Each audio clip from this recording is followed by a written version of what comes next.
नमः बच्चों, हम पाठ 8 बुद्धि सर्वार्थ साधिका, इस पाठ का आज हम प्रश्न नंबर 5, 6, 7 आज ये 3 प्रश्न करेंगे इस वीडियो में। तो आइए शुरू करते हैं। उदाहरणानुसारम समुचितई क्रियापदई रिक्त स्थानानि पूरयन्तु। हमें क्या करना है, पहला उदाहरण देखना है और उसको समझते हुए ही अन्य उदाहरण कंप्लीट करने हैं। ठीक है, सबसे ऊपर देखिए, एक बॉक्स में धातु लिखा है, एक में वचन लिखा है, एक वचन, द्विवचन और बहुवचन। अब हमें तीनों वचनों में रूप लिखने। सबसे पहले धातु का नाम लिखा हुआ गम। मैंने आपको बताया था कि कुछ ऐसी धातुएं जिनका निकनेम होता है और निकनेम से 4 लकारों में रूप चलते हैं, केवल असली नाम से ललित लकार में रूप चलते हैं। तो गम का असली नाम गम है, ये ललित लकार में रूप चलेगा और इसका निकनेम है गच्छ। अन्य जो 4 लकार हैं उनमें गच्छ से रूप चलते हैं। तो देखिए यहाँ भी गच्छ से रूप चले हुए हैं, गच्छति, गच्छतः, गच्छन्ति। कथ का क्या बनेगा, कथयति, कथयतः, कथयन्ति। स्था का क्या बनेगा, तिष्ठति। मैंने आपको बताया था तिष्ठ का विकल्प बनता स्था। धातु है स्था, धातु है स्था, उसका विकल्प बनता है तिष्ठ। तो स्था ललित लकार में रूप चलेंगे, जैसे गम का ललित में गमी शयति चलता है, तो स्था का स्थास्यति चलता है। अन्य लकारों में निकनेम जो तिष्ठ है उससे रूप चलते हैं। तो यहाँ देखो एक रूप इन्होंने दिया तिष्ठन्ति। अब हमें पहले 2 रूप भरने, तिष्ठति, तिष्ठतः है।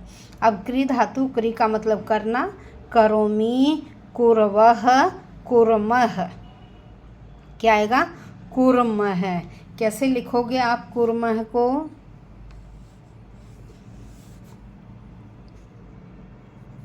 क ऊ की मात्रा म और ऊपर र की मात्रा फिर विसर्ग, कुर्मः। क्या बन गया, कुर्मः। जीव का जीवती, जीवतः, जीवन्ति। चल का, अब यहाँ देखो, यहाँ चलाव है, उत्तम पुरुष का रूप लिखा हुआ और सब में तो प्रथम पुरुष का रूप था, लेकिन यहाँ उत्तम पुरुष है तो बनेगा चलामी, चलावह, चलामः। क्या बनेगा, चलामी, चलावह, चलामः। अब यहाँ आपको क्या करना है, ये चित्र दिया गया है, चित्र पर आधारित 5 वाक्य लिखने आपको। सबसे पहले क्या करिए, आप ये देखिए कि ये चित्र कहाँ का है, चित्र कहाँ का, बगीचे का है। तो क्या लिखोगे आप, एतत् चित्रम, एतत् चित्रम। ठीक है, अब जहाँ का ये बगीचे का है, उद्यान बोलते हैं, तो उसमें षष्ठी लगाओगे, बगीचे का। किसका है, बगीचे का, तो उद्यान में षष्ठी लगाइए। रूप बनेगा उद्यानस्य, उद्यानस्य। षष्ठी बनता उद्यानस्य। एतत् चित्रम उद्यानस्य अस्ति। यह चित्र बगीचे का है, या उपवन, उपवनस्य भी लिख सकते हो आप। एतत् चित्रम उपवनस्य या उद्यानस्य अस्ति। मान लीजिए यहाँ चित्र होता विद्यालय का, तो आप लिखते एतत् चित्रम विद्यालयस्य अस्ति। अगर यह होता मेट्रो स्टेशन का, तो आप लिखते एतत् चित्रम मेट्रो स्टेशनस्य अस्ति। अगर यह होता आश्रम का, तो आप लिखते एतत् चित्रम आश्रमस्य अस्ति। अब देखो इसमें क्या है भाई, उपवन का हो गया। अब इसमें क्या, सेब का पेड़ है। ठीक है, क्या लिखेंगे, अत्र चित्रे, अत्र चित्रे, इस चित्र में सेब वृक्षः, सेब वृक्षः अस्ति। सेब का पेड़ है, इसे अलग करके भी लिख सकते हैं, सेवस्य वृक्ष है या सेव वृक्ष है। ठीक है, नेक्स्ट फिर क्या है, अब एक लड़की फिर खा रही है, एक तोड़ रही है, ऊपर बंदर बैठा हुआ पेड़ पे जो फेंक रहा है सेब। ठीक है, यहाँ दिखेंगे अत्र चित्रे, यहाँ चित्र में वृक्ष के ऊपर वृक्षस्य, जहाँ भी का के की आएगा वहाँ आप षष्ठी लगाएंगे। वृक्षस्य उपरि, वृक्षस्य उपरि वानरः अस्ति। यहाँ क्या है, यहाँ चित्र में पेड़ के ऊपर बंदर बैठा है या बंदर है। वानरः अस्ति या वानरः उपविशति। ठीक है।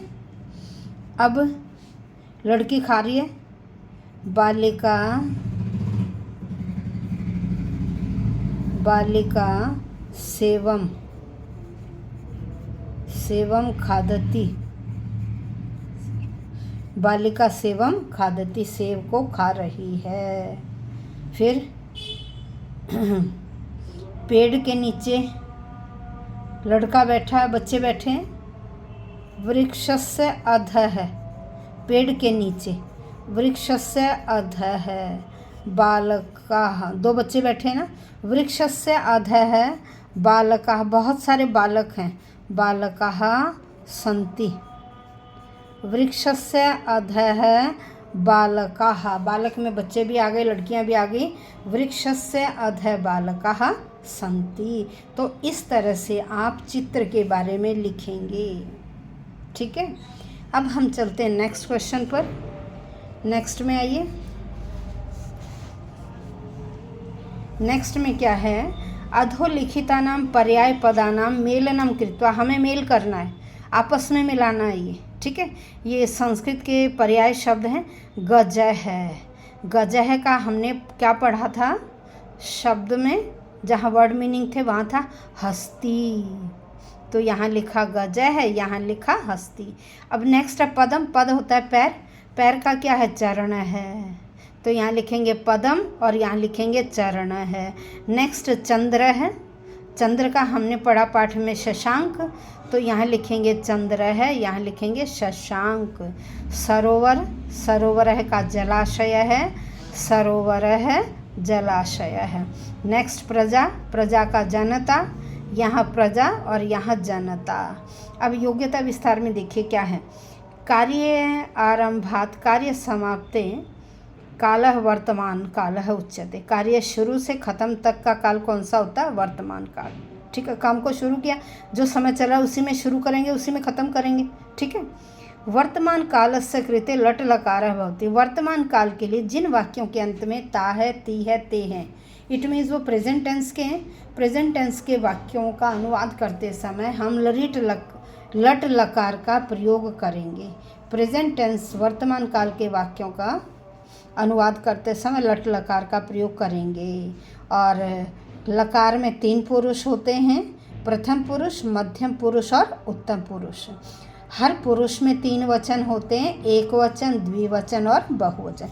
अब ये देखिए, ये लट लकार, लट लकारस्य क्रियापदे अधोलिखितानि चिन्हानि भवन्ति। कह रहे लट लकार का जो क्रियापद है उसमें ये प्रत्यय जुड़े हुए होते हैं, ये चिन्ह जुड़े हुए होते हैं। तो देखिए अब आप इसे, प्रथम पुरुष के प्रत्यय ती तह अंति, सी थह थ, आमी आवह आम है। तो देखिए जब हम इन प्रत्ययों को धातु में जोड़ेंगे, धातु होती है क्रिया, तो लट लकार का रूप तैयार हो जाएगा आपका। मान लीजिए हम यहाँ पठ धातु लेते हैं। ठीक है। पठती, पठतः, पठन्ति। अब यहाँ देखो लिखा हुआ पठती, पठतः, पठन्ति। हमने अब ली लिख धातु, लिखती, लिखतः, लिखन्ति। चल धातु, चलती, चलतः, चलन्ति। वद धातु, वदती, वदतः, वदन्ति। इस तरह से आपके लट लकार के रूप तैयार हो जाएंगे। ठीक है। अब मध्यम पुरुष पर आइए। सी थह थ, अब पठ में जोड़ो, पठ सी, मध्यम पुरुष है ये, पठ सी, पठथः, पठथ। ये देखो पठसी, पठथः, पठथ। वद धातु लीजिए, वदसी, वदथः, वदथ। इस तरह से तुलना करके याद करिए, तो बच्चों ये खेल खेल में बहुत जल्दी याद होता है। ठीक है। और मैं आए दिन आपके हर चैप्टर की वीडियो बनाऊंगी, डेली सुनिए। और जिन बच्चों ने शेयर वो सब्सक्राइब नहीं किया वो सब्सक्राइब करें, लाइक करें, शेयर करें और कमेंट अवश्य लिखें कि मैडम हमें समझ में आ गया है या ये चीज़ समझ में नहीं आई, ताकि मैं फिर आपको दोबारा किसी अन्य वीडियो में वो चीज़ समझा सकूं। तो पठसी, पठथ, पठत, वदसी, वदथ, वदथ। लिखसी लिखत है लिखत, चलसी चलत है चलत। ठीक है, ये हो गया आपका मध्यम पुरुष। अब आइए उत्तम पुरुष पे चलते हैं। मी वह म, पठामी पठावह पठाम है, ये जुड़ते हैं। आमी आवह आम है। मैं आपको इजी वे में बता रही हूँ।